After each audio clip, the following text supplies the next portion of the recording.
Assalamualaikum warahmatullahi wabarakatuh. Jumpa lagi di channel Al-Fatihah School bersama Ustazah Echa. Hari ini, Ustazah ingin membahas satu topik yang sudah tidak awam lagi dan memang dekat dengan kita, yaitu pola asuh. Di sini, Ustazah Echa mau berbagi ilmu dan share informasi mengenai pola asuh. Macam-macam pola asuh, style pola asuh, itu seperti apa? Nah, sebelum kita menginjak ke macam-macam, kita kupas dulu apa itu pola asuh ya.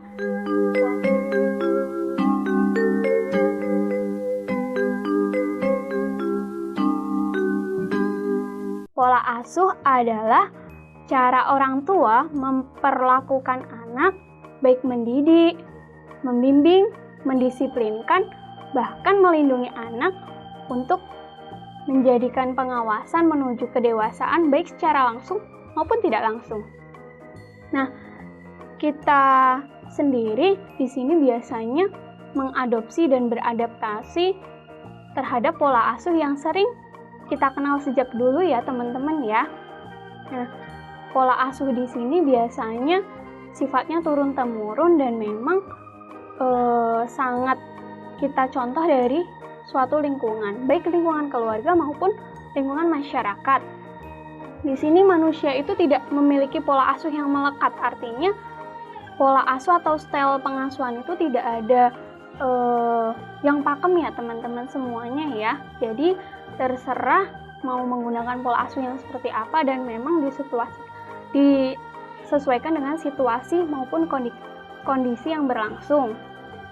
Di sini kita belajar dari orang tua, dari nenek moyang kita, dari generasi ke generasi selanjutnya mengenai pola asuh. Gaya pengasuhan setiap orang tentunya berbeda-beda ya teman-teman. Beragam budaya, sistem nilai, kepercayaan, ideologi bahkan mewarnai masyarakat dunia. Betapa luar biasanya masing-masing budaya itu mampu hidup berdampingan dan menawarkan begitu banyak nilai dari satu nilai ke nilai yang lainnya. Tentu saja bagaimana orang tua mengasuh dan mendidik tidak jauh dari faktor tersebut. Selain faktor pendidikan dan pergaulan, faktor budaya ternyata lebih dominan masuk untuk memengaruhi pola asuh ya teman-teman ya. Faktor budaya cenderung dominan ini mempengaruhi generasi satu ke generasi berikutnya. Setiap negara itu juga mempunyai pola asuh yang berbeda-beda yang diterapkan orang tua terhadap anaknya teman-teman. Setiap orang tua itu punya cara sendiri dan mereka kolaborasi sendiri kepada anak mereka. Tapi kebanyakan yang terjadi, mereka menerapkan pola asuh yang umum digunakan di negara di mana dia tinggal. Pola pengasuhan anak ini muncul beragam perbedaan ya teman-teman ya, berdasarkan perkembangan zaman. Ketika zaman dahulu pola asuhnya seperti itu, belum tentu di zaman sekarang bisa diterapkan, bahkan di masa depan. Saking berkembangnya zaman, kita juga harus beradaptasi, harus melihat informasi bahwasanya pengasuhan itu semakin berkembang seperti itu. Nah, di sini Ustazah akan mengangkat pola asuh berdasarkan hasil penelitian yang dilakukan oleh Diana Baumrind. Ada 3 macam pola asuh. Yang pertama yaitu pola asuh otoriter atau authoritarian parenting. Nah, pola asuh otoriter itu yang seperti apa ya? Pola asuh otoriter adalah pola asuh yang cenderung membatasi dan menuntut anak-anak untuk mengikuti perintah dari orang tua. Artinya di sini orang tua sangat mendikte anak untuk tunduk patuh sesuai dengan aturan orang tua. Di sini anak yang mendapatkan pengasuhan ini cenderung bersifat curiga, tidak percaya diri, bahkan bisa saja canggung di awal masuk sekolah karena merasa tidak percaya diri tadi ya teman-teman ya. Nah, untuk pola asuh otoriter itu ciri-cirinya apa saja ya teman-teman ya? Perlu kita ketahui, ciri yang pertama yaitu orang tua menuntut kepatuhan dan konformitas yang tinggi dari anak-anak. Jadi, di sini orang tua harapannya besar kepada anak-anak. Anak-anak harus tunduk patuh, taat sesuai aturan. Kemudian, orang tua lebih banyak menggunakan hukuman, batasan, dan bersifat kaku. Orang tua tidak bersifat fleksibel. Ketika tadi sudah diatur, sudah diberikan aturan, tetapi anak itu tidak melakukannya, maka orang tua tidak segan untuk menghukum anak tersebut. Kemudian, orang tua memiliki standar yang dibuat sendiri, baik aturan, keputusan, atau bahkan tuntutan yang harus ditaati oleh anaknya. Jadi, standar itu dibuat seversinya orang tua ya teman-teman ya. Kemudian, dari standar tadi, anak pun juga tidak dilibatkan dalam mengambil keputusan. Anak dilarang untuk berpendapat, bahkan sering tidak didengarkan oleh orang tua. Itu adalah ciri-ciri dari pola asuh otoriter. Nah, dampak yang akan terjadi ketika kita menerapkan pola asuh ini ada beberapa juga teman-teman. Yang pertama yaitu berpotensi memunculkan pemberontakan saat remaja. Kita usut dari sifat orang tua yang menuntut, mengekang, dan mendikte anak. Dalam diri anak itu kedepannya akan terjadi pemberontakan. Kemudian anak sangat tergantung pada orang tuanya karena di sini anak apa-apa harus sesuai dengan orang tua. Maka dari itu anak sangat ketergantungan dengan orang tua. Anak tidak akan tumbuh percaya diri ke depannya seperti itu. Nah, mungkin di sini anak juga kurang bisa menghadapi sebuah tantangan yang terjadi di masa depan karena kita perlu sadari bahwa di masa yang akan datang anak-anak juga menghadapi tantangan, masalah, problem, dan lain sebagainya yang butuh dasar untuk menghadapinya. Dengan pola asuh seperti ini, anak kurang bisa menghadapinya. Seperti itu. Selanjutnya, pola asuh yang kedua, yaitu pola asuh permisif. Pola asuh permisif itu apa ya kira-kira ya? Pola asuh permisif adalah pola asuh yang memberikan kebebasan kepada anak. Artinya di sini suatu gaya orang tua yang tidak terlibat dalam kehidupan anak. Ini sangat bertolak belakang dengan pola asuh otoriter tadi ya teman-teman ya. Anak diberikan kebebasan tanpa support dari orang tua. Dalam pengasuhan ini, orang tua cenderung sedikit memberikan perhatian, sedikit memberikan komitmen terhadap anak. Dampaknya anak akan bertumbuh menjadi individu yang tidak kompeten, yang tidak disiplin. Kemudian anak juga kesulitan untuk mandiri, mengendalikan dirinya, mengendalikan emosinya.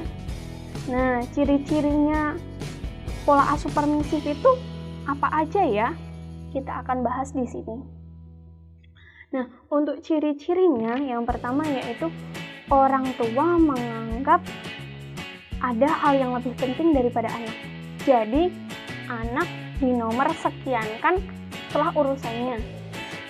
Kemudian orang tua cenderung tidak tahu tentang aktivitas anak karena anak tadi tidak menjadi prioritas, artinya anak dinomor sekiankan, maka dari itu orang tua jarang tahu kegiatan anak. Kemudian orang tua jarang berbincang-bincang atau sekedar berkomunikasi hangat, itu jarang sekali dalam pola asuh ini. Kemudian orang tua bisa saja menganiaya ataupun melantarkan anak dan mengabaikan kebutuhan anak, teman-teman. Untuk dampaknya sendiri, jika pola asuh ini dilakukan, Yang pertama yaitu minimnya kehangatan.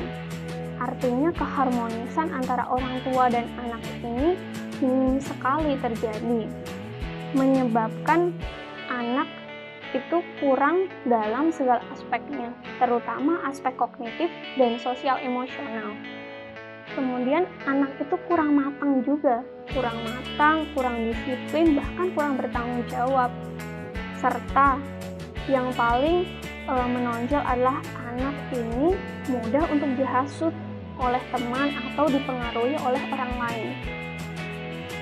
Kemudian yang terakhir, anak sering menuntut perhatian. Dampak dari anak dinomor kesampingkan oleh orang tua, maka dari itu anak butuh yang namanya perhatian. Di sini dampaknya anak akan mencari perhatian dimanapun itu. Nah, yang ketiga yaitu pola asuh otoritatif. Pola asuh otoritatif ini adalah kolaborasi dari pola asuh otoriter dan permisif.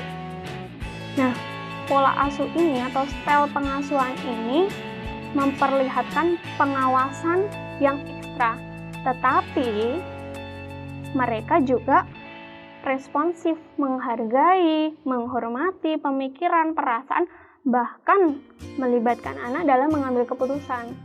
Jadi, pola asuh ini pola asuh yang menurut ustazah ideal dari antara dua pola asuh tadi ya, teman-teman. Inti dari pengasuhan ini yaitu meningkatkan perasaan positif anak supaya anak itu memiliki kapabilitas untuk bertanggung jawab dan mandiri. Ciri-cirinya bagaimana ya kira-kira ya? Untuk ciri-cirinya sendiri, biasanya dalam style pengasuhan otoritatif ini, sikap orang tua itu hangat, namun ada tegasnya teman-teman. Kemudian mendorong anaknya menjadi mandiri dan memiliki kebebasan, namun tetap ada kontrolnya juga ya teman-teman ya. Orang tua memiliki standar, tetapi memberi harapan yang disesuaikan dengan perkembangan anak sendiri. Orang tua juga tidak sungkan-sungkan untuk melibatkan anak dalam mengambil keputusan, baik keputusan aturan keluarga, aturan keseharian, aturan dalam rumah. Itu orang tua tidak segan-segan untuk mengajak anak juga dalam berdiskusi, seperti itu. Nah, kemudian orang tua juga menanamkan kebiasaan-kebiasaan saling menghargai hak antara anak dan orang tua. Ini sangat balance sekali ya teman-teman ya. Kemudian untuk dampaknya sendiri, yang pertama yaitu lebih memicu keberanian anak dalam menghadapi masalah, dalam menghadapi problem, dalam menghadapi tantangan. Anak sudah mampu, sudah sanggup seperti itu. Kemudian mendorong tumbuhnya kemampuan sosial. Anak dalam interaksi sosial itu juga sudah sangat matang seperti itu. Anak akan tumbuh baik, bahagia, dan penuh semangat, memiliki pengendalian diri, pengendalian emosi yang mereka itu kedepannya memiliki kematangan sosial dan moral, serta lincah dalam bersosial. Tidak heran bahwasanya anak-anak yang dibesarkan dalam pola asuh otoritatif ini cenderung berprestasi dan semangat dalam belajar. Seperti itu teman-teman. Nah, kira-kira di sini ayah bunda sudah menerapkan pola asuh yang mana ya? Kira-kira ya, harapannya di pola asuh apapun itu kita tetap menyesuaikan situasi dan kondisi, serta yang terpenting yaitu memahami perkembangan anak. Karena kedepannya anak itu akan tumbuh sesuai keinginannya, namun tetap kita dampingi, kita support seperti itu. Silahkan bunda-bunda bijak, ayah-ayah bijak bisa memilih pola asuh yang cocok sesuai situasi, kondisi, dan keluarga masing-masing. Semoga setelah melihat ini, orang tua semakin tersadar, semakin membuka wawasannya bahwasanya pola asuh yang sudah diterapkan sudah baik atau belum, kita introspeksi sendiri-sendiri. Semoga videonya ini bermanfaat. Cukup sekian dari Ustazah. Wassalamualaikum warahmatullahi wabarakatuh. Ingat ya teman-teman, jangan lupa like terus channel Al-Fatihah dan ikuti terus channel Al-Fatihah. Kita ketemu di next video. Bye-bye!